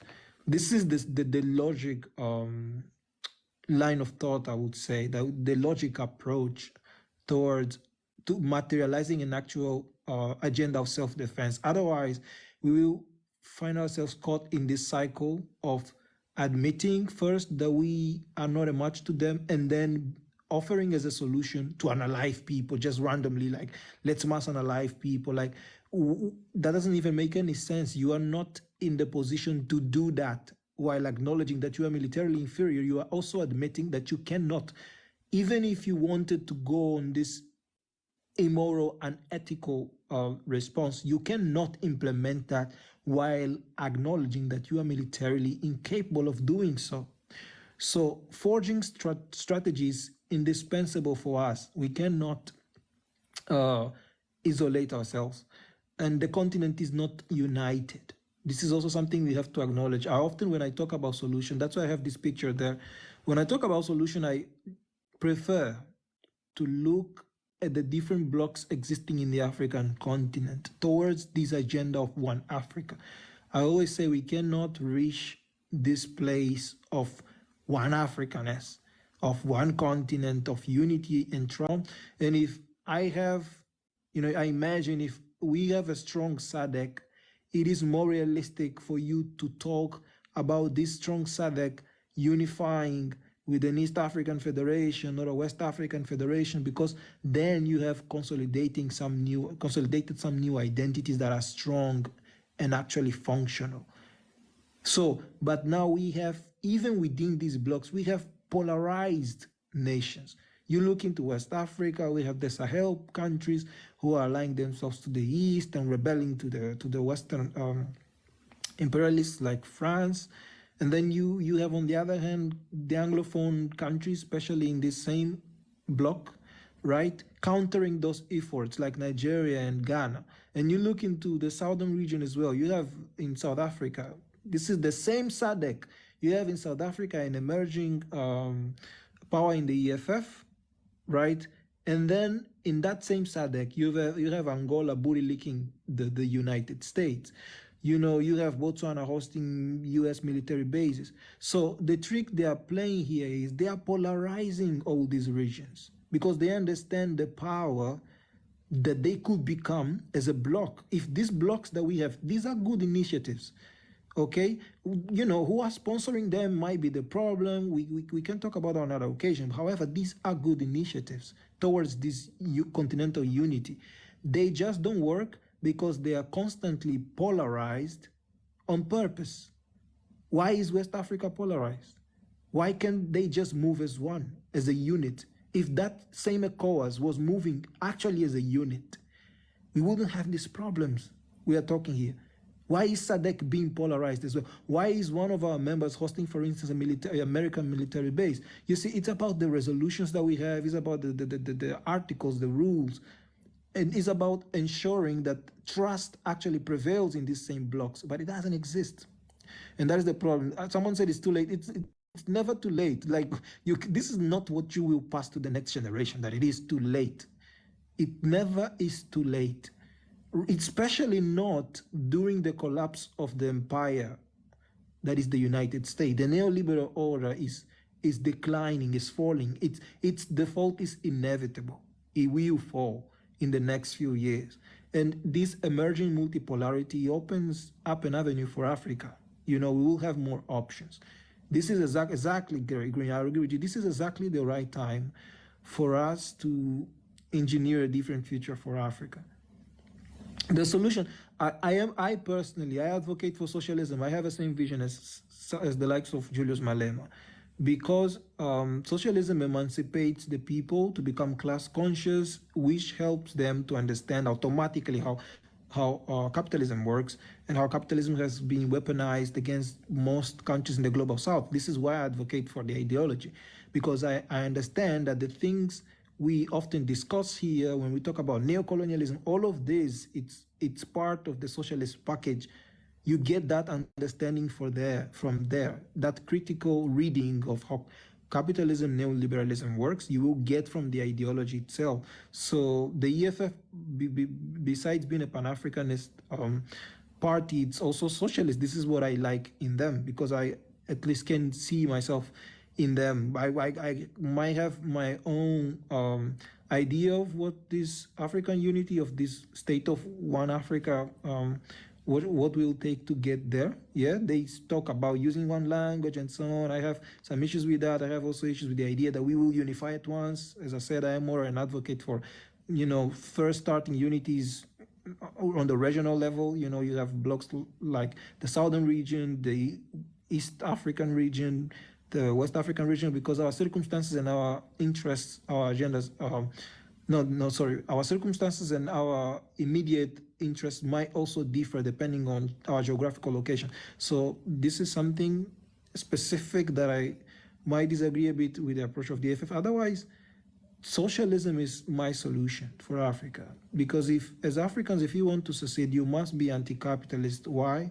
Because when we talk about the fact that the Western powers need us in the position we are now as providers of mainly natural resources to them to produce final products and then sell us back this finished product. So the value is mostly added out of Africa. This is the hierarchy they created. This is the order they created, and they need for it to stay like that for their lifestyle to be sustainable. When we are talking about that, we are describing capitalism, meaning for us to undo to go against the system, we have to be anti-capitalist automatically, because the self-sufficiency of Africa, it doesn't matter which debate we engage in, we are, what we want for the continent is self-sufficiency.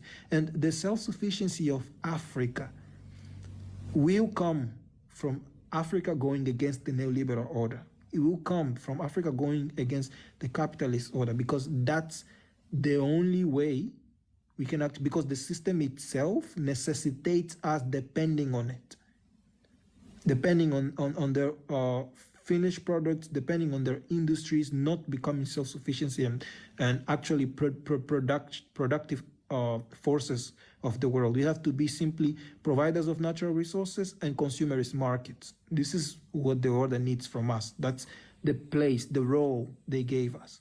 So we have to be anti-capitalist inevitably to break these chains. Yeah, Rala, thanks so much for your great speech. I actually agree with you that capitalism. Okay, so yeah, capitalism is a huge menace in Africa. Okay, I talked about this same thing sometimes ago. Actually in the last conversation that we had, we talked at length about capitalism and of course the effects that it's had on the African continent. So we understand, of course, the greedy leaders capitalize on capitalism, okay, to destabilize the economy and, of course, keep all the properties or the monies or the assets or the finances, right? So, yeah, capitalism obviously has failed for the whole continent. And I said clearly because you should understand that the basis of capitalism is the rich have everything and the rest can survive. You understand? So yeah, a few rich people, a very big population of poor people. That's what the situation is in Africa. Now I don't need to expound on that. Rala, you hit the nail on the head. Juju, you requested to go next, but I don't know if Kush House you're Yeah, ready now or the Southern King.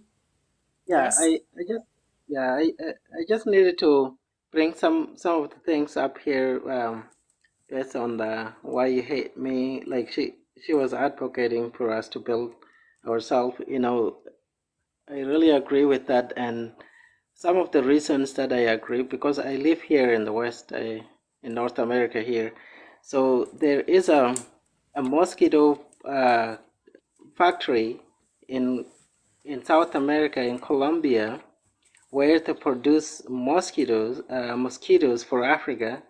In every week they produce 7 million mosquitoes, and in a month they maybe produce about 28 million mosquitoes, and then they take them and deploy them in Africa. And somehow they call them soldiers. They call those mosquitoes soldiers.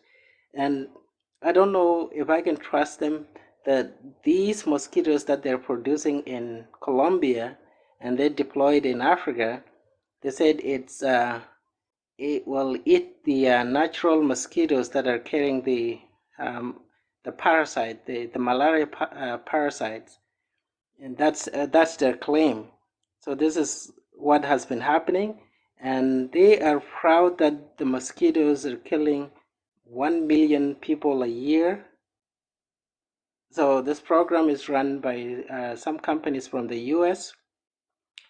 and I'm sure most of the Africans do not know this. Maybe the politician, some of the head of states may know, because they may be the one that accept deployment, because they take it with cargo planes from here and then they throw it somewhere in Africa.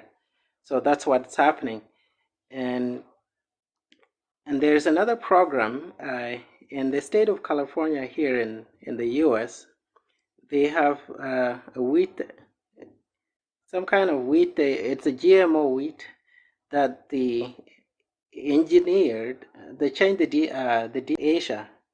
So every continent refused to take that wheat, and they would take it to Africa, and they just give it to the Africans, saying it will reduce the amount of malaria diseases in Africa. So the farmers in California, they took this company to court many times, because they think that their wheat will be contaminated by this GMO wheat, and they took this company to court many times here in the U.S.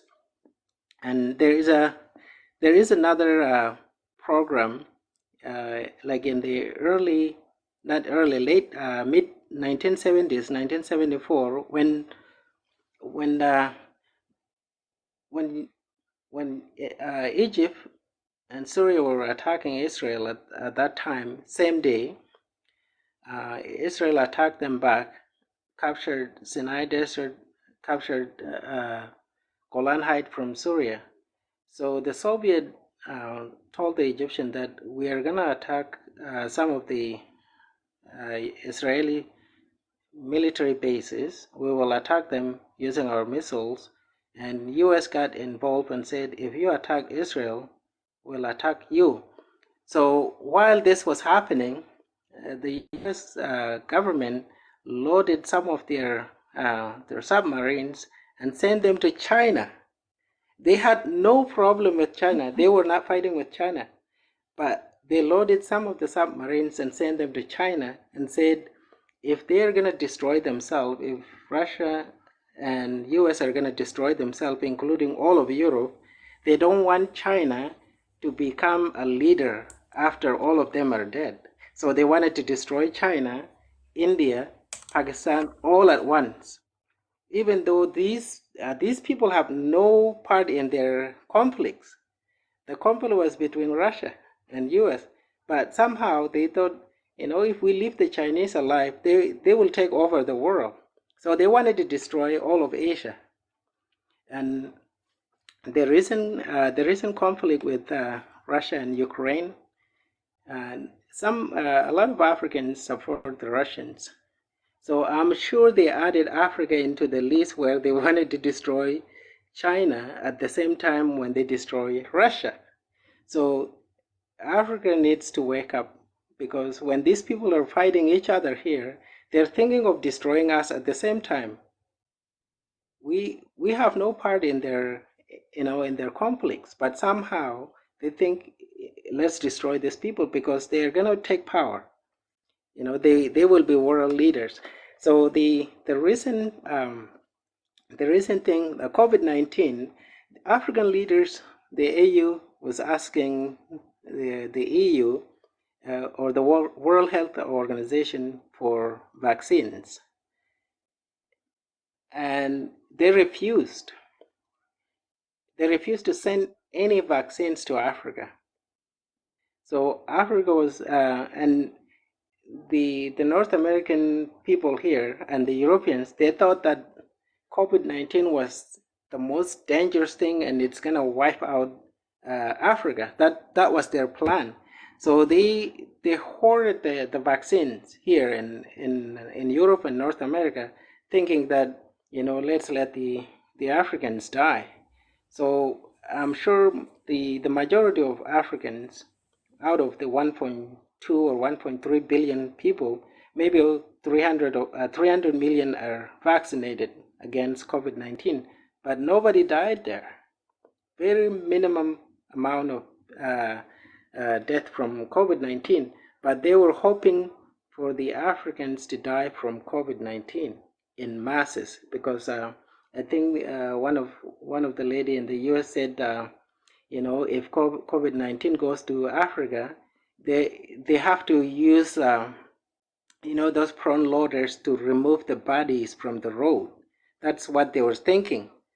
So when they do something here in the West, they always think about Africa. They don't think about Asia. They think about Africa. They are fighting over Africa. The only people that these Westerners are scared of are the Africans. They're never scared of the South American people. They're never scared of the Asians.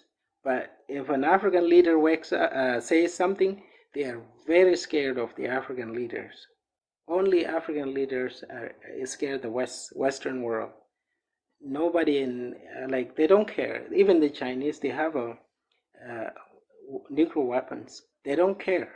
They think like the Chinese are in the 1950s. They don't really look at them like people who have weapons. But if the Africans have the same level of technology like the Chinese, all of this Western power will bow down to Africa. That's how powerful we are. And I think it's better wind from up, now.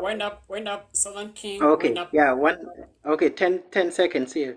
So right now, I think all of African countries need to start building pharmaceutical productions in Africa, because if another COVID-19 hits, they should be able to produce vaccines in Africa rather than importing it from Europe, where they don't want to sell it to Africa. I'll land here. Well said, and yeah, Southern King, you're really knowledgeable about some of these facts, and yeah, I appreciate you. You have great contribution and value to the conversation. Okay, now Juju, you wanted to go next, or Kushaus, are you okay? I mean, are you ready now? Yeah, I am. I was just wanting to say to what he was saying. Um, everything you were saying about them bringing in genetically modified mosquitoes, that is true. And they also, Bill Gates mentioned that he's going to release 28 million of them in Florida, 3 states in a row. So they're releasing them here in America as well. It's a whole depopulation agenda. And so that's that. And also, so everyone just needs to be careful. Everyone needs to be careful. I think now is a good time to start learning and understanding like natural herbs and remedies. Now is a time to cleanse our body regularly with natural herbs and things, and just be on the watch out. And don't feel bad when the Western countries didn't want to give you their toxic vaccines. The vaccines was actually it did harm a lot of people, but there was a lot of censorship around it. I'm not sure which ones came to your country that they reject you guys for, or whatever, but yeah, it's a lot of um to that. Even for instance, when the CDC said that they're not going to release any of the test trial studies, the very brief test trial studies of those things, until like 75 years, practically after everybody's been unalived by them. But there's been, a little good news on that. There's been some rich people in America who've been suing the United States government for their tyrannical behavior in different ways. And that was one thing that they sued and they won. And then the CDC had to unask those documents and go on and reveal them. And they revealed 9 pages of a lot of thick, like negative side effects. For instance, it would say like, this type of cancer, comma, that type of cancer, comma, this type of cancer. It was no beating around the bush, no small talk, no nothing. It was disease after disease after disease, thick paragraphs over the spread of 9 pages. And they said they had more, but they just needed, it was going to take some time for them to continue to reveal it. So don't think that the vaccines was innocent. They were not.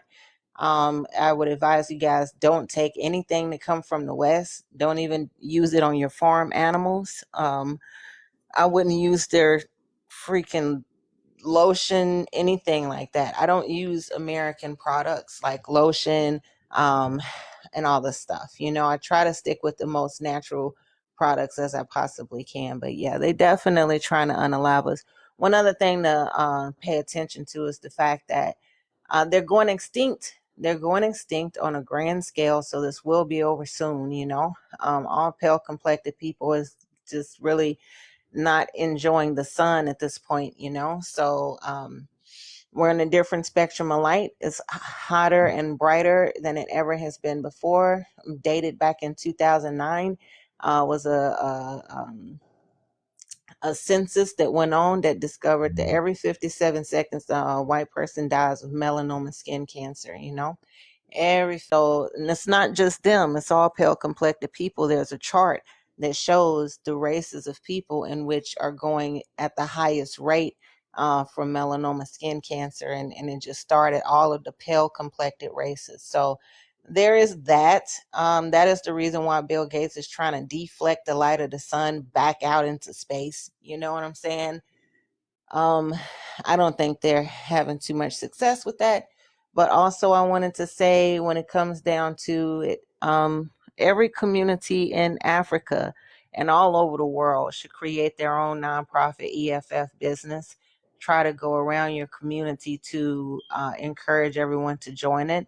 Try to offer in people from the military, ex-military people. I know that firearms are illegal in African countries. I would say go get your hunter's license. We are in a war. And no, we don't have a lot of weapons to fight with, as the brother said, but we do need to fight with the weapons that we do have. And we do need to try and make way to get more, because I just feel like it was a weakness of Africa and all of us, because we didn't have firearms when it came at our ancestors, and they wanted to keep us that way. Therefore, they implement laws in the continent to keep you guys unarmed, which I understand. Like, having these things in your community isn't good, maybe because of the tribalism and then the division on a lot of different levels. I understand that, but people a part of your EFF need to understand that we are at war and we are not each other's enemy. And so we need to just pull together. I think we just need to pull together and try and do Burkina Faso or Niger.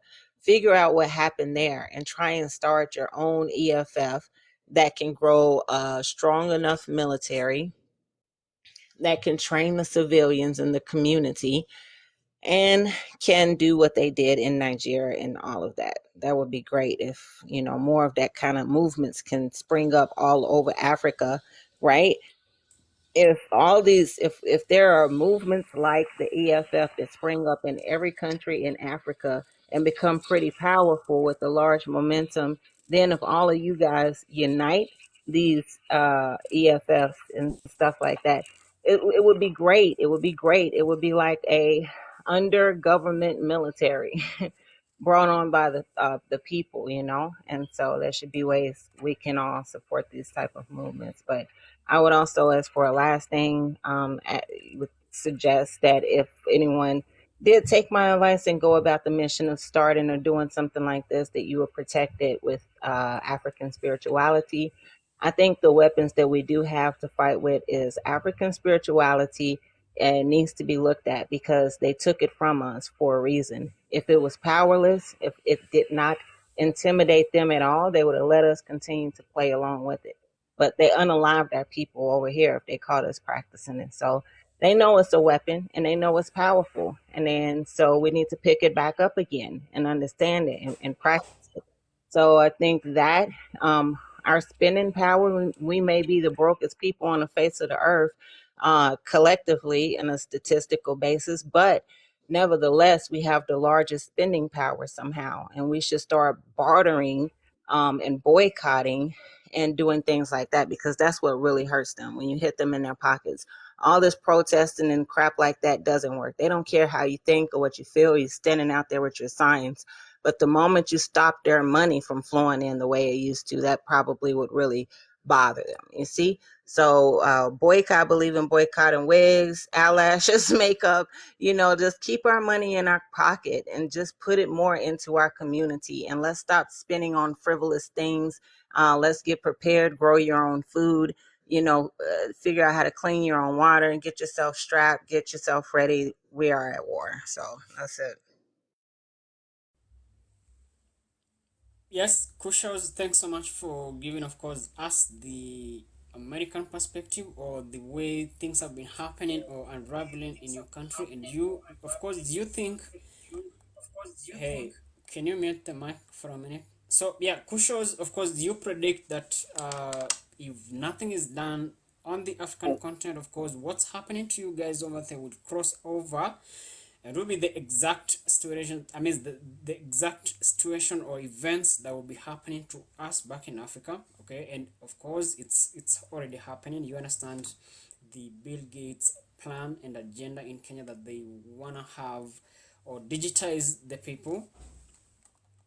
So I don't know if I'm lagging or what, but yeah, so a lot Just one of the 30 things, a lot seconds. of the, yes. Second. Yeah, I just wanted to add like just 30 seconds to what Kush House said. You know, the white population in the world is 10% or less than 10%. And you know, I heard Italy went 3 months without a baby for 3 months. Spain has a birth rate problem. More people are dying than birth. And North Korea have a problem with birth rate. So all these countries in the West here are having problem with uh, birth rate versus death rate. So more people are dying over here, and because they are dying, they want to hold Africa down, like they want to reduce the population of Africa. So they said, let's start reducing the population in Africa first, instead of talking about Asia, because Asia has 4.5 billion people and Africa has 1.4 billion. Instead of going to Asia, they said, let's go to Africa first and reduce the population there. Africa is only 20% of the world. Asia has 4.5 billion people. They don't want to go there because the Asians has woken up already. So they can't go there.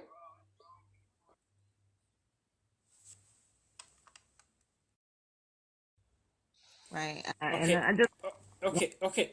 Yes. So Southern King is okay. So Kushos, yeah, I was saying clearly what you said is the other side of life. I mean, how things are happening and the events that are happening to you people. And do you expect that if we don't change or we don't prepare ourselves to tackle these guys or the corporates or the governments or whoever is doing all these things, if we don't do something about it, of course it's gonna catch up with us and we'll be in the same situation that you guys are. And of course you expect that going into the future you'll be more and more enslaved, okay?